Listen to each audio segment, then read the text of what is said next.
Late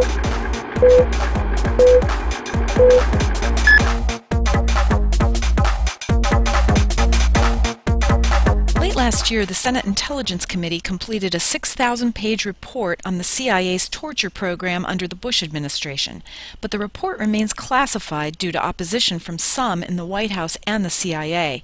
President Obama's mantra has been that he prefers to look forward, not back. But over the weekend, Vice President Joe Biden, alongside Senator John McCain, spoke in support of releasing the committee's findings. We should expose those abuses of human rights committed by the United States and hold people responsible and make sure that this kind of thing never happens again. I'm where you are. I think the only way you excise the demons is you acknowledge exactly what happened straightforwardly. We hope the president heeds the calls both inside and outside of his administration to release the report. We've told you about the bills in the House and Senate that would allow Israeli citizens to enter the U.S. without a visa.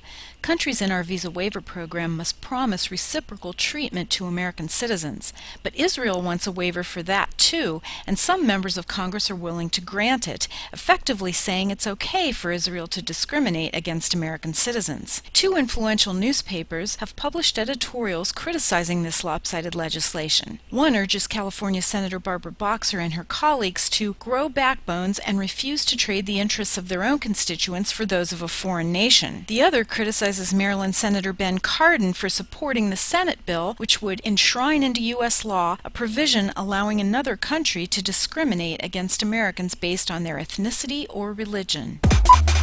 Some members of Congress are trying to use the Boston Marathon tragedy to make a case for their political agendas. New York's Peter King is pushing for more surveillance of Arab Americans and American Muslims. They have to realize that the threat is coming from the Muslim community and increased surveillance there. Absolutely. But the threat is coming from the Muslim community. Kentucky's Rand Paul is implicating it in immigration reform. We're not doing enough scrutiny, I think, on those who come to our country on student visas and refugee status. Attorney General Eric Holder has wisely cautioned against a backlash. As Americans, we must not allow any group to be stigmatized or to be alienated.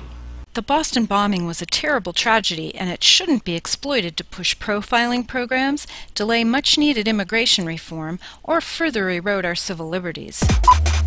As you know, Senator Carl Levin of Michigan will not be seeking re-election next year, and yesterday Michigan Congressman Gary Peters announced he would run for Levin's seat.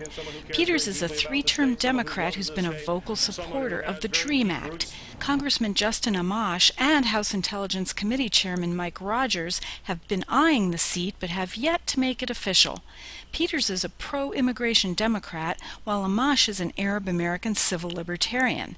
Are you wondering which one would be better for the Arab American community? Check out our congressional scorecard to see how they've been voting on our issues.